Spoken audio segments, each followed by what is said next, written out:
20 जून की आधी रात से अब तक यानी 10 दिन के अंदर शिवसेना अर्श से फर्श पर पहुंच गई। उद्धव की सरपरस्ती में बाला साहब ठाकरे की शिवसेना के वजूद पर ही संकट मंडराने लगा। जिस शिवसेना में ठाकरे परिवार की तूती बोला करती थी, जिस ठाकरे परिवार की एक आवाज पर सांसद, विधायक और बड़े नेता उठते बैठते थे, आज उसी ठाकरे परिवार के मुखिया उद्धव अकेले दिख रहे हैं। क्यों? एक बड़ा सवाल यह है कि उद्धव एक कोटरी से घिरे थे और वो कोटरी जो जमीनी नेता थे, जो मास लीडर्स थे, उनसे उद्धव को दूर लेती चली गई। और इसका पहला वार्निंग कॉल 2005 में आया था, जब राज ठाकरे और नारायण राणे अलग हुए थे। उससे पहले भी छगन भुजबल के टाइम पर आया था। लेकिन तब तक यह होता था कि शिवसेना की जो बोली थी वो विपक्ष के प्रति कुछ और होती थी और अपनों के प्रति कुछ और होती थी। लेकिन अब जो विपक्षी थे वो अपने बन गए और जो अपने थे उनके खिलाफ जो बोली थी वो विपक्षी वाली होने लग गई। पार्टी का बागी धड़ा खुलकर चुनौती दे रहा है। जो साथ खड़े हैं वो गिनती के हैं। कैसे बाला साहब ठाकरे की शिवसेना उद्धव राज में अर्श से फर्श पर पहुंच गई, इस रिपोर्ट को देखिए।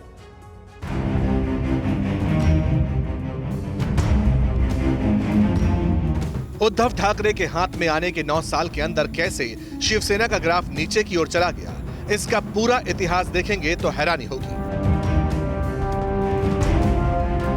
शिवसेना हिंदुत्व के मुद्दे पर सत्ता के शीर्ष पर पहुंची, लेकिन शिवसेना के गिरने की कहानी के सेंटर में भी हिंदुत्व का मुद्दा सबसे बड़ी वजह बन गया।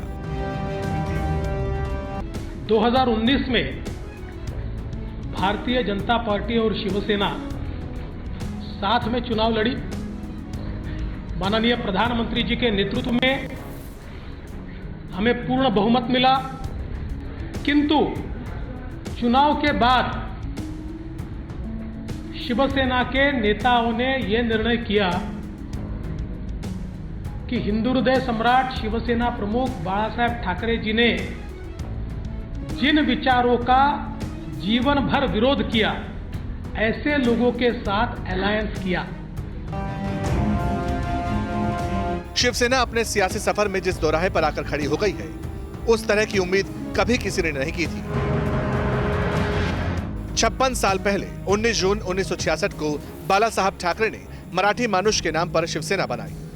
4 साल बाद शिवसेना का पहला विधायक चुनाव जीतकर विधानसभा पहुंचा। 1970 में मुंबई की परले विधानसभा सीट का उपचुनाव जीतकर वामन राव महाडिक शिवसेना विधायक बने। लेकिन महाराष्ट्र की सियासत में शिवसेना की धमक 1989 के बाद दिखी। ये हिंदुत्व की राजनीति के उभार का दौर था। 33 साल पहले साल 1989 में शिवसेना का बीजेपी से अलायंस हुआ। अगले साल यानी साल 1990 का विधानसभा चुनाव शिवसेना और बीजेपी ने साथ मिलकर लड़ा। विधानसभा चुनाव में शिवसेना बिग ब्रदर की भूमिका में रही। शिवसेना ने 183 सीटों पर चुनाव लड़ा, जबकि बीजेपी 104 सीटों पर चुनावी मैदान में उतरी। शिवसेना को 52 और बीजेपी को 42 सीटों पर जीत हासिल हुई। शिवसेना के मनोहर जोशी विपक्ष के नेता बने। 5 साल बाद सन 1995 में हुए चुनाव में शिवसेना और बीजेपी गठबंधन ने कमाल कर दिया। शिवसेना एक बार फिर बड़े भाई की भूमिका में थी।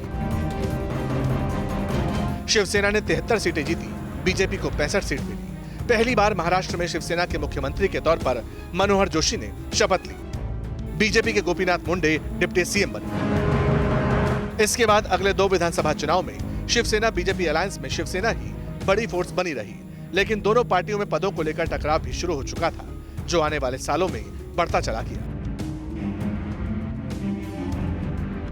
सन 1999 के विधानसभा चुनाव में शिवसेना को 69 सीट मिली, बीजेपी ने 56 सीट जीती। 2004 के चुनाव में भी शिवसेना आगे रही। शिवसेना को 62 सीटें मिली, जबकि बीजेपी को 54 सीट। लेकिन साल 2009, 2014 और फिर 2019 इन 3 विधानसभा चुनाव में शिवसेना की बड़े भाई की भूमिका छिन गई। बीजेपी नंबर गेम में शिवसेना से आगे निकल गई। 2009 में शिवसेना को 45 सीट और बीजेपी को 46 सीट मिली। 2014 में शिवसेना को 63 सीट मिली, जबकि बीजेपी के खाते में 122 सीटें गई। 2019 के चुनाव में शिवसेना को 56 सीट मिली, जबकि बीजेपी ने 106 सीट पर जीत हासिल की। देखने वाली बात यह है कि शिवसेना के ग्राफ में जो गिरावट आई, उनमें 2 इलेक्शन सीधे सीधे उद्धव ठाकरे की सरपरस्ती में लड़े गए। 2019 में शिवसेना बीजेपी के साथ अलायंस करके चुनाव लड़ी, गठबंधन को पूर्ण बहुमत मिला, लेकिन उद्धव 2.5 साल के सीएम को लेकर अड़ गए। यहीं से शिवसेना की सियासत में 360 डिग्री का टर्न आया। शिवसेना ने बीजेपी से गठबंधन तोड़कर कांग्रेस और एनसीपी से हाथ मिला लिया। यही बात हार्डकोर हिंदुत्व की राजनीति करने वाली शिवसेना के खिलाफ चली गई। पार्टी के नेताओं में नाराजगी बढ़ती चली गई और बात पार्टी की सबसे बड़ी टूट तक पहुंच गई। जो हम लोग पहले अलायंस में चुनाव लड़े थे, शिवसेना और भारतीय जनता पार्टी, ये नेचुरल अलायंस है, तो नेचुरल अलायंस के खिलाफ होकर हम लोग ये महाविकास आघाड़ी में गए। अब कुछ करेक्शन हो जाए तो ठीक हो जाएगा और दोनों विचारधारा वाली पार्टी जो है इस राज्य में विकास करेगी। लेकिन हम लोगों ने कोशिश की, मैंने भी कोशिश की, लेकिन हमें सफलता नहीं मिली, दुर्भाग्य से। हिंदुत्व के कोर इशू से हटना उद्धव ठाकरे को भारी पड़ा। उनके सियासी जीवन की ये सबसे बड़ी चूक बन गया।